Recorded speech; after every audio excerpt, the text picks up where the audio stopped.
Et ça vient dans les livres de psychologie, et je vous assure, vos enfants ils vont apprendre ça bientôt. Déjà, ils sont en train d'introduire des notions sur l'homosexualité pour les enfants. Ils veulent faire comprendre qu'un couple homme-femme, c'est normal, mais un couple homme-homme ou femme-femme, c'est également normal. Moi, je dis que c'est choquant. Si mon fils un jour rentre à la maison et me dit qu'on nous a appris qu'un monsieur et deux messieurs peuvent s'embrasser et vivre ensemble, il faut changer d'école. Il faut aller dans les écoles catholiques si on n'a pas d'école musulmane. Non, ça c'est grave ça, parce que c'est dès l'enfance, ils sont en train de changer ce qui est la fitra, ce qui est dans l'innéité. Et cette innéité, elle est confortée par notre dîn. Une grande question qui revient quand on a fait quoi là-bas, à l'évaluation, qu'est-ce que vous pensez de l'homosexualité, monsieur l'imam? Bon, dit clairement, il ne faut pas arrondir les bords, dire que non, mais vous avez le droit de vous aimer, l'amour universel, c'est pas vrai tout ça. Quand c'est haram, c'est haram. Quand ça va à l'encontre de ce que Allah nous a enseigné, on le dit. On le dit de manière claire. On n'est pas des hypocrites. On veut bien entamer le dialogue, faire en sorte qu'on ne montre pas qu'on est intransigeant sur tous les points. On dit qu'on a des principes. Les principes, c'est qu'un couple, c'est un homme et une femme. Et les relations doivent avoir lieu dans un cadre légal, encadré donc par la religion, par les liens sacrés du mariage. Maintenant, une relation homosexuelle n'est pas acceptée, n'est pas tolérée par notre dîn. Maintenant, si quelqu'un le pratique, notre travail à nous de imam, c'est de le rappeler que telle relation est illicite. Maintenant, c'est entre lui et Dieu. Parce qu'il n'y a pas de clergé dans la religion. Je ne suis pas là pour surveiller, pour inspecter, non. Il fait son péché, c'est entre lui et Allah. Moi, mon travail d'imam, c'est de lui dire, de lui faire le rappel une fois. Il m'a obéi, il m'a obéi. Il m'a pas obéi, c'est entre lui et Dieu. Et donc, c'est un homme qui reste libre. Il est libre de ses pratiques, mais dans l'éthique du musulman, la pratique n'est pas acceptée. Il ne faut pas jouer là-dessus. Ça, c'est usul ad-din. D'accord? Donc, cette époque, donc, il y aura le zina. D'accord, bon, on ne va pas rentrer dans les détails. Les gens vont brader le din pour le dunya. On va essayer d'avoir le dunya en bradant, en faisant en sorte que nous cédons dans tout ce qui a trait à notre religion pour avoir, Allah, le dunya. Regardez ce qui se passe avec le halal. Un exemple. Le halal Made in China, le halal, Allah, partout où vraiment les gens jouent avec le halal dans le but de gagner de l'argent. Et ça, c'est vraiment une honte. Alors ça, si on traduit, on va avoir des problèmes. Les femmes qui vont travailler avec leur mari pour avoir plus d'argent, chose qui était inimaginable à l'époque du prophète sallallahu, mais si aujourd'hui on dit ça, digamos ça. Vous voyez, on revient encore sur la muhabba. À la fin de ce hadith également, dit que les gens vont se saluer uniquement quand ils se connaissent. Parce que le afshu salam bainakum, le prophète dit que parmi les clés de la réussite, faites salam, on dit oui, faites salam, mais ça tout le monde y apprend ça. Oui, mais ça c'est à la base de la muhabba, parce que faire salam, c'est un pas vers son prochain, et ça montre que nous sommes frères en islam. Ça, c'est à la base de la muhabba, de l'entraide, de l'amour qu'il y a entre musulmans. Et c'est ça qui fait que les cœurs restent unis, et c'est ça qui fait que Allah Ta'ala envoie son aide. Et à la fin, oh là là, c'est une description, alors je vous dis pas, mais magnifique les termes de Ali. Il dit que les gens, ils auront walabisu julud ad-dha'ni ala qulub ad-dhi'ab. C'est comme si que les gens, ils auront des vêtements avec des peaux de moutons, mais à l'intérieur, mais cela abrite des cœurs de loups, des chacals, on pourrait dire. Des gens, ils ont l'apparence de personnes tendres, doux, mais à l'intérieur, c'est des prédateurs, des snipers, remplis de méchanceté, hypocrites. Des gens qui s'approchent, qui vous parlent correctement, vous avez l'impression, ils vous donnent confiance, mais à l'intérieur, ils sont là pour vous détruire, parce que les cœurs sont rongés. Il n'y a plus de muhabba, il n'y a que la haine pour son prochain. Et Ali, il décrit comment seront les cœurs de ces gens à la fin des temps. Leurs langues seront plus douces que le miel. Mais leur cœur, leur intérieur pue. C'est le signe de l'hypocrite. Il vous approche, il vous aborde avec de bonnes paroles, de belles paroles. Il gagne votre confiance. Vous avez l'impression que c'est des gens qui vous veulent du bien, mais dans le fond, leur cœur, parce qu'il n'y a plus iman, il n'y a plus ces bases-là, c'est des gens qui veulent que le mal. Et à cette époque également, ce qui est bien sera considéré comme mauvais, et ce qui est mauvais sera considéré comme bien. Regardez le nombre de musulmans qui critiquent l'habit de la femme musulmane. Avec toute cette histoire de niqab, on avait déjà abordé le sujet, on avait dit que ça c'est une question politique qu'on n'aborde pas, d'accord? Mais ce qui nous fait mal, nous, c'est quand dans la communauté, il y a des gens qui sont prêts à critiquer les femmes qui le portent. à ne pas respecter quelque chose qui existe dans le dîn. Dire que oui, ça c'est du n'importe quoi. J'ai été abordé par une personne il y a quelques jours dans la rue. Il me dit, Moïsa, viens faire un cours privé chez moi.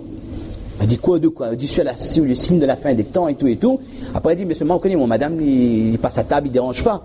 Elle m'a dit, continue. Elle dit il dérange. On peut assise à table qu'une femme n'est pas capotée. Je dis, c'est pas un problème, on verra. Mais qu'est-ce qu'il voulait dire par là? Mais je sais pas, est-ce qu'on est dans le coufre, oui ou non? C'est grave ça. Quand il dit qu'une femme qui n'est pas capotée, pour lui, il sait qu'on est des religieux, que nos femmes portent le voile, portent le niqab et tout. Il veut dire que si les femmes sont pas comme ça. Mais ça vient d'un musulman qui fait namaz. Ça vient d'un non-musulman, on le comprend, c'est pas grave, c'est dans l'actualité. Hein. Mais qu'un musulman, il vient et vous dise de tels propos, et ça c'est rien, ou alors j'en connais d'autres. Wallah, je peux même vous dire où est-ce qu'ils s'assoient dans la masjid. Des gens qui sont dans le dîn, qui viennent namaz, qui sont là, et quand ils parlent des personnes qui se couvrent de manière pudique, ils ne le font pas pour avoir de l'argent. Hein. C'est pas que cette femme elle est sortie avec son niqab, elle a un chèque à la fin du mois, non. Elles le font par amour et par crainte d'Allah. Parce qu'elles ont la conviction que c'est quelque chose qui les rapproche d'Allah. Avec l'espoir que le jour de Qiyamah, elles seront rétribuées. Si moi, mon épouse ne le fait pas, mais au moins qu'on respecte le choix de ces personnes. Et qu'au moins, on ne porte pas de critique sur une pratique qui est dans la religion. Parce qu'attention, on ne s'attaque pas gratuitement au dîn d'Allah. Il y aura toujours des conséquences. Et la pire des conséquences serait quoi? C'est qu'Allah Ta'ala, il vous a tellement détesté pour cette parole qu'Allah vous éloigne de son dîn. Et que de jour en jour vous éloignez jusqu'à ce que quand Malik al-Maut prenne votre âme, vous mourrez kuffar. Qu'Allah nous protège. Ça m'a bien dit qu'il y a des gens qui toute leur vie sont mu'min, ils font des actions des gens de l'islam, mais avant de mourir, Allah fait en sorte que la personne fait quelque chose qui va l'éloigner du paradis, qui va l'approcher de l'enfer. Et que la personne a vécu comme un mu'min, mais il meurt comme un kafir, et sa destination, c'est la destination des kuffars. Ça c'est réalité hadith du prophète sallallahu alayhi wa sallam. On doit faire très attention. Je ne porte pas, n'apprécie pas, mais attention. On ne critique pas quelque chose qui fait partie de notre dîn. Allah musta'an. On terminera parce qu'il faut avancer, après on ne terminera jamais. On est à 43 minutes, on avait dit 40 minutes, on fait encore 2 minutes. Ça c'est une version, on termine. Abbas, il dit à peu près les mêmes choses, mais parmi les choses qu'il a dit, il y aura beaucoup de meurtres, beaucoup de tueries à la fin des temps. Consommation de l'alcool, alors l'intérêt soit répandu, Allah musta'an de la umma. Maintenant, parler de l'intérêt sur un mimbar. Allez voir, le nombre de personnes disent, attends, mais ça, mais c'est une autre époque, ça. Maintenant, l'intérêt, ça fait partie du commerce. On ne peut plus investir si on n'a pas recours à des prêts bancaires. Comme l'a dit il y a 4 semaines, 5 semaines, qui vous a dit d'ouvrir 1000 mètres carrés. Ouvrez 20 mètres carrés. Vous avez de l'argent, vous avez un capital qui vous permet d'ouvrir 20 mètres carrés. Pourquoi vous voulez faire 1000 mètres carrés et donc emprunter avec la banque? On fait selon nos moyens, mais ne jamais rentrer dans des transactions qui sont illicites. Tout le monde, même les ulama sont touchés. Que les gens vont apprendre la science religieuse, mais pas pour la religion, pas autre chose. Ils vont chercher l'honneur ou autre chose par le biais de la science religieuse. Les mosquées seront décorés, magnifiques, mais les cœurs seront vides. Ça c'est une réalité. De belles mosquées, mais les cœurs sont vides de iman et vides des qualités qui doivent être intrinsèques à chaque musulman. Le cœur d'un musulman en 2011 et le cœur d'un sahaba, la ilaha illallah. Je ne parle même pas de iman yaqin, de confiance en Allah, je parle de qualité, de akhlaq, rien à voir. Allah, wallah, qu'Allah ait pitié de nous. Beaucoup de gens qui vont maîtriser la lecture du Coran et beaucoup de gens qui vont comprendre vraiment le sens pour le mettre en pratique. Et dernier point, les hommes qui imitent les femmes qui imitent les hommes. Vous voyez une femme marcher dans la rue et regardez un homme, c'est la même tenue vestimentaire, le jean et le pantalon et les chaussures, le jean et le t-shirt, les chaussures, il n'y a plus de différence, hein, l'imitation des hommes et des femmes. Et attention,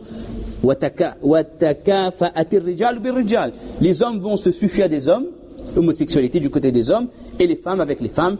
Et ça, Allah musta'an, c'est une réalité et c'est quelque chose qui est encouragé, qui est cautionné. C'est comme si c'est devenu normal. On essaie de faire intégrer ce genre de pratique.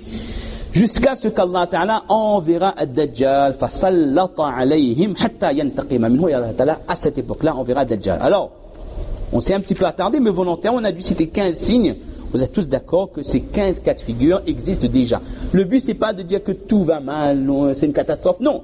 Le but, c'est de comprendre que déjà ce signe-là il est présent.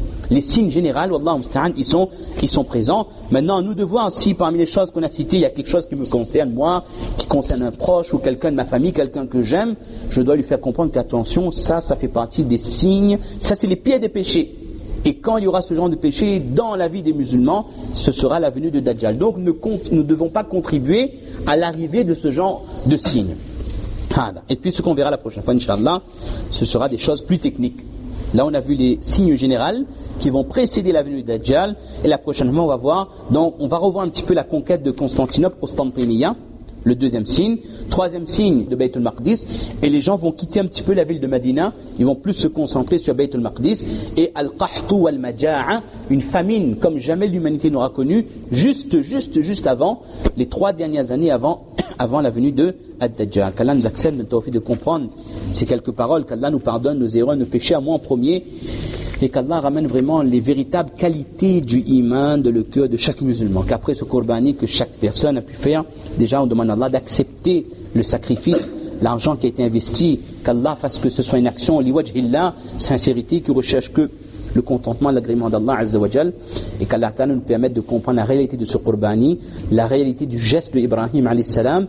C'était avant tout, comme on a dit, une épreuve. L'objectif c'était qu'Ibrahim alayhi salam ait devant lui un choix à faire.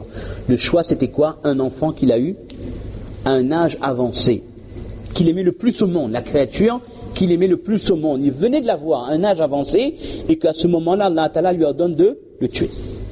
Soit son cœur reste attaché à un plaisir de ce dunya, soit il obéit l'ordre de son créateur. Immédiatement, il a accepté d'obéir l'ordre de son créateur, et là Allah Ta'ala qui n'est pas un zalim, qui n'est pas un oppresseur, Allah Ta'ala a changé le code des choses, fait en sorte qu'il y a eu un net sacrifice, mais c'était le ikhtibar, le test de Ibrahim alayhi salam, et ça doit être également une leçon pour nous, chaque musulman. Lorsque je sacrifie un animal, le but c'est pas que d'avoir une bête qui tombe. La yanalallaha luhumuha wala dima'uha, c'est pas le sang, c'est pas la viande, la chair, ça n'arrive pas pour Allah. Walakin yanaluhu at-taqwa minkum. La seule chose qui va parvenir, c'est la piété, qu'on doit développer notre piété par le biais de ce sacrifice, qu'à partir du moment où je suis prêt à dépenser telle somme de le qurbani, je me dis que je dois être prêt à faire passer l'ordre d'Allah avant chacune de mes pulsions, de mes passions, de mes besoins. Qu'Allah nous accepte, donne tawfiq de mettre en pratique. Subhana rabbika rabbil izzati amma yasifun wa salamun ala al-mursalin walhamdulillahi rabbil alamin. Jazakumullah.